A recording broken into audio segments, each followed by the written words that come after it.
So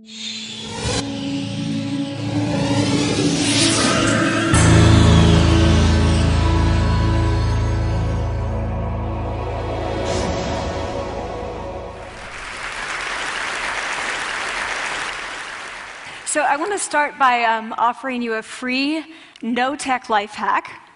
And all it requires of you is this, that you change your posture for 2 minutes.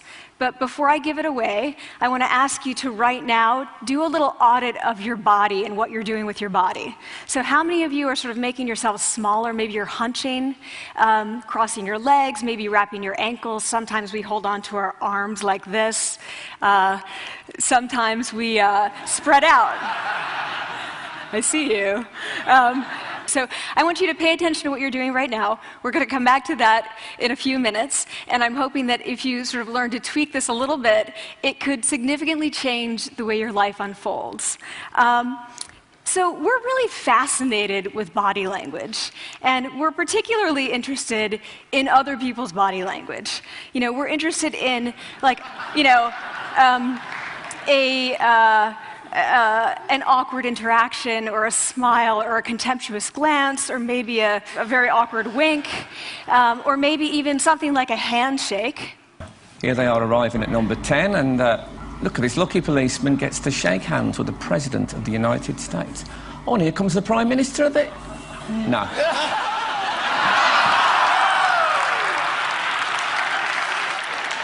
So a handshake, or the lack of a handshake, can have us talking for weeks and weeks and weeks, even the BBC and the New York Times.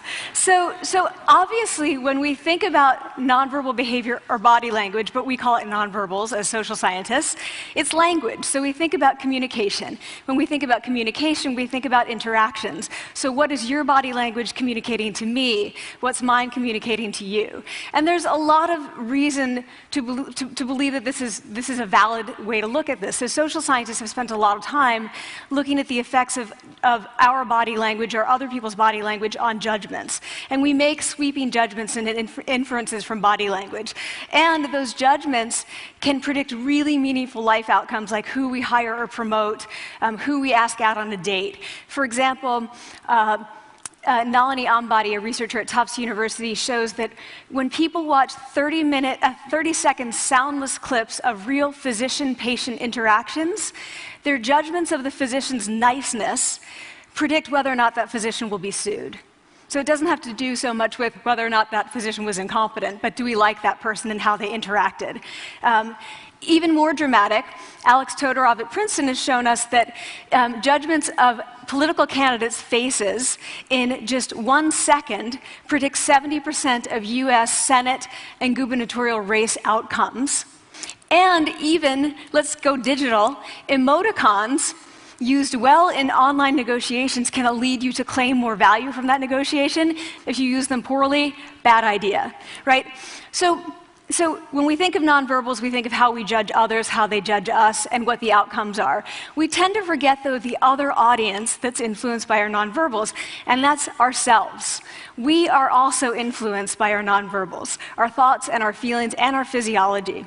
So what nonverbals am I talking about? I'm a social psychologist, I study prejudice, and I teach at a competitive business school.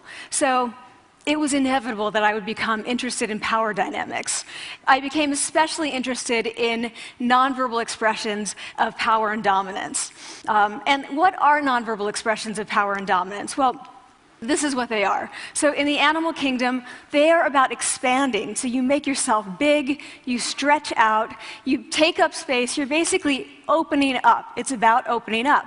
And this is true across the animal kingdom. It's not just limited to primates, and humans do the same thing. So they do this both when they have power sort of chronically, and also when they're feeling powerful in the moment. And this one is especially interesting because it really shows us how universal and old these expressions of power are.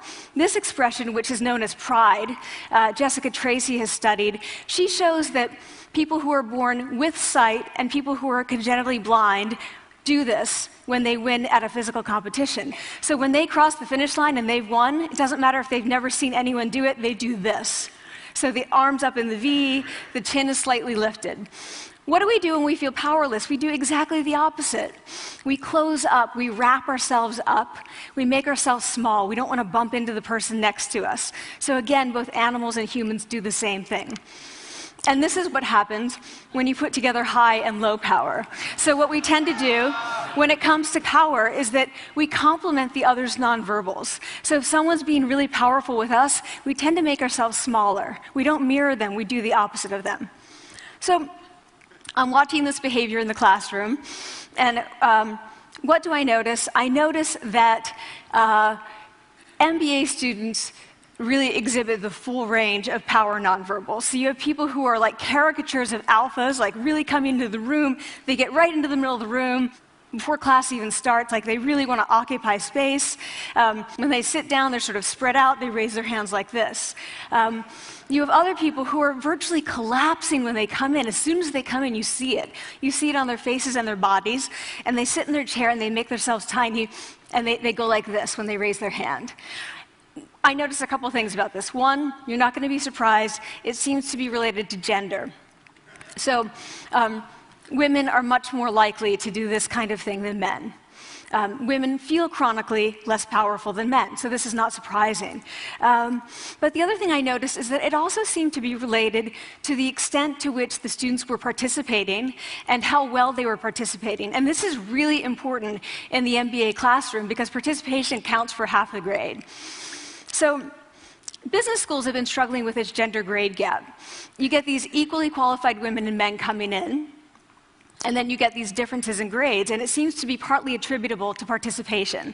So I started to wonder, okay, so you have these people coming in like this, and they're participating. Is it possible that we could get people to fake it, and would it lead them to participate more? So my main collaborator, Dana Carney, who's at Berkeley, and I really wanted to know, can you fake it till you make it?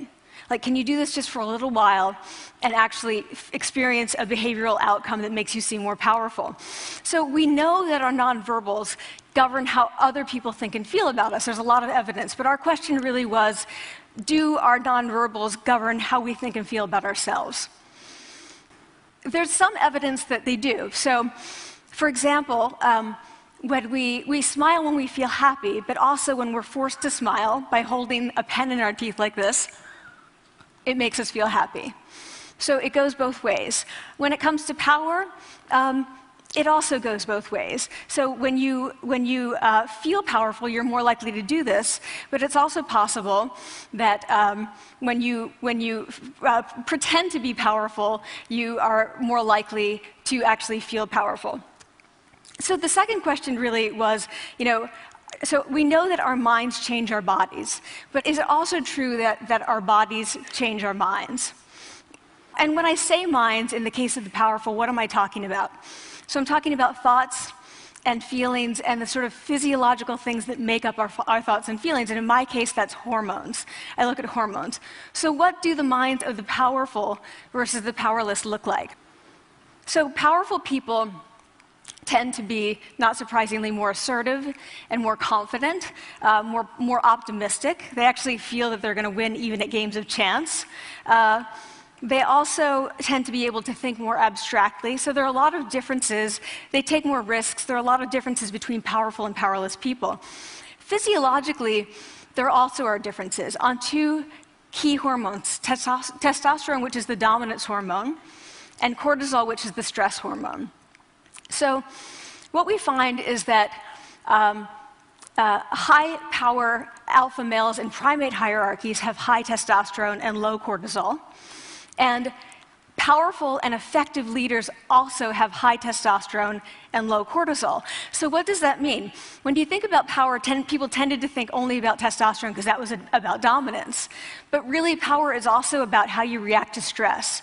So do you want the high-power leader that's dominant, high on testosterone, but really stress reactive? Probably not, right? You want the person who's powerful and assertive and dominant, but not very stress reactive, the person who's laid back. So we know that in primate hierarchies, if an alpha needs to take over, if an individual needs to take over an alpha role sort of suddenly, within a few days, that individual's testosterone has gone up significantly and his cortisol has dropped significantly. So we have this evidence, both that the body can shape the mind, at least at the facial level, and also that role changes can shape the mind. So what happens, okay, you take a role change, what happens if you do that at a really minimal level, like this tiny manipulation, this tiny intervention? For 2 minutes you say, I want you to stand like this, and it's going to make you feel more powerful. So this is what we did. We decided to bring people into the lab and run a little experiment. And these people adopted for 2 minutes either high power poses or low power poses. And I'm just going to show you 5 of the poses, although they took on only 2. So here's one, a couple more. This one has been dubbed the Wonder Woman by the media. Here are a couple more. So you can be standing or you can be sitting. And here are the low power poses. So you're folding up, you're making yourself small. This one is very low power. When you're touching your neck, you're really kind of protecting yourself. So this is what happens. They come in, they spit into a vial. We, for 2 minutes, say, you need to do this or this. They don't look at pictures of the poses. We don't want to prime them with the concept of power. We want them to be feeling power, right? So 2 minutes they do this. We then ask them, how powerful do you feel on a series of items? And then we give them an opportunity to gamble. And then we take another saliva sample. That's it. That's the whole experiment. So this is what we find. Risk tolerance, which is the gambling. What we find is that when you're in the high power pose condition, 86% of you will gamble. When you're in the low power pose condition, only 60%. And that's a pretty whopping significant difference. Here's what we find on testosterone. From their baseline when they come in, high power people experience about a 20% increase, and low power people experience about a 10% decrease. So again, 2 minutes and you get these changes. Here's what you get on cortisol. High power people experience about a 25% decrease, and the low power people experience about a 15% increase. So 2 minutes lead to these hormonal changes that configure your brain to basically be either assertive, confident, and comfortable, or really stress reactive, and feeling sort of shut down. And we've all had that feeling, right? So it seems that our nonverbals do govern how we think and feel about ourselves. So it's not just others, but it's also ourselves. Also, our bodies change our minds. But the next question, of course, is, can power posing for a few minutes really change your life in meaningful ways? So this is in the lab, it's this little task, it's just a couple of minutes. Where can you actually apply this, which we cared about, of course. And so we think it's really what matters, where you want to use this is evaluative situations, like social threat situations. Where are you being evaluated? Either by your friends, like for teenagers, it's at the lunchroom table. It could be, for some people, it's speaking at a school board meeting. It might be giving a pitch, or giving a talk like this, or doing a job interview. We decided that the one that most people could relate to, because most people had been through, was the job interview. So we published these findings, and the media are all over it, and they say, okay, so this is what you do when you go in for the job interview, right? So we were, of course, horrified and said, oh my God, no, that's not what we meant at all, for numerous reasons. No, don't do that. Again, this is not about you talking to other people, it's you talking to yourself. What do you do before you go into a job interview? You do this. Right? You're sitting down, you're looking at your iPhone or your Android, not trying to leave anyone out. You're looking at your notes, you're hunching up, making yourself small, when really what you should be doing maybe is this, like in the bathroom, right? Do that, find 2 minutes. So that's what we want to test, okay? So we bring people into a lab, and they do either high or low power poses again. They go through a very stressful job interview. It's 5 minutes long.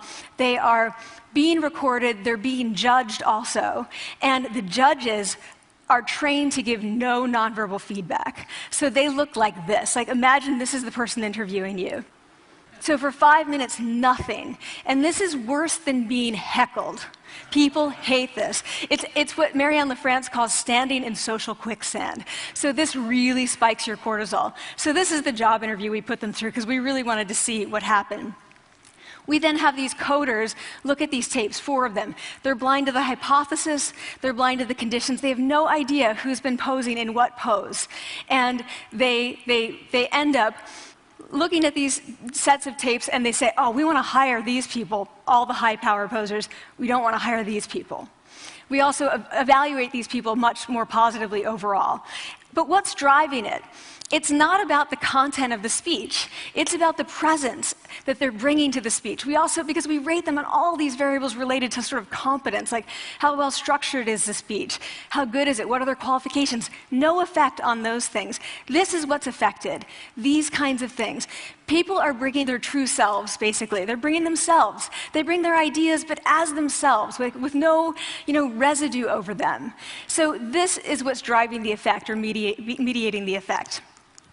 So when I tell people about this, that our bodies change our minds, and our minds can change our behavior, and our behavior can change our outcomes, they say to me, it feels fake, right? So I said, fake it till you make it. Like, it's not me. Like, I don't want to get there and then still feel like a fraud. I don't want to feel like an imposter. I don't want to get there only to feel like I'm not supposed to be here. And that really resonated with me, because I want to tell you a little story about being an imposter and feeling like I'm not supposed to be here.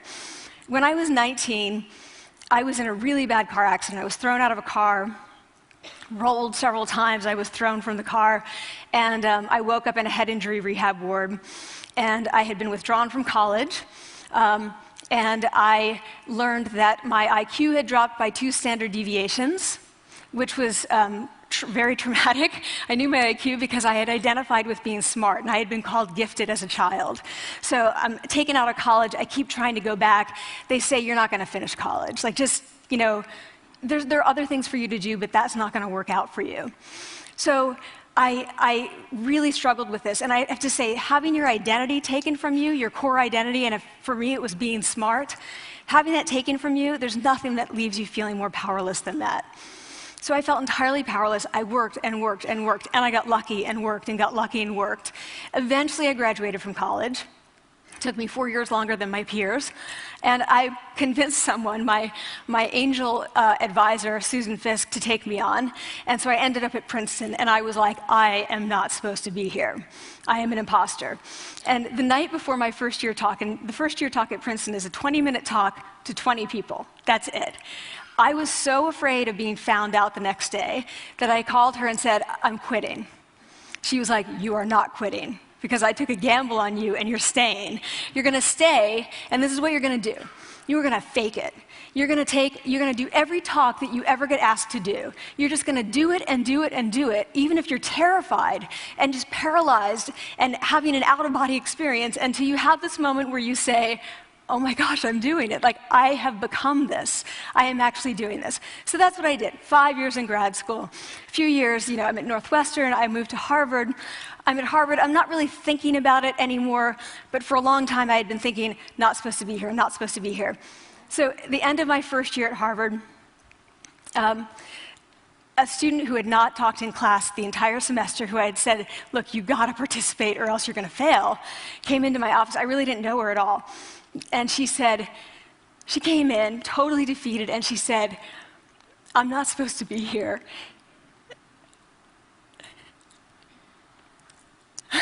And that was the moment for me, because 2 things happened. One was that I realized, oh my gosh, I don't feel like that anymore. I don't feel that anymore, but she does, and I get that feeling. And the second was, she is supposed to be here. Like, she can fake it, she can become it. So I was like, yes, you are. You are supposed to be here, and tomorrow you're going to fake it, you're going to make yourself powerful, and, you're going to...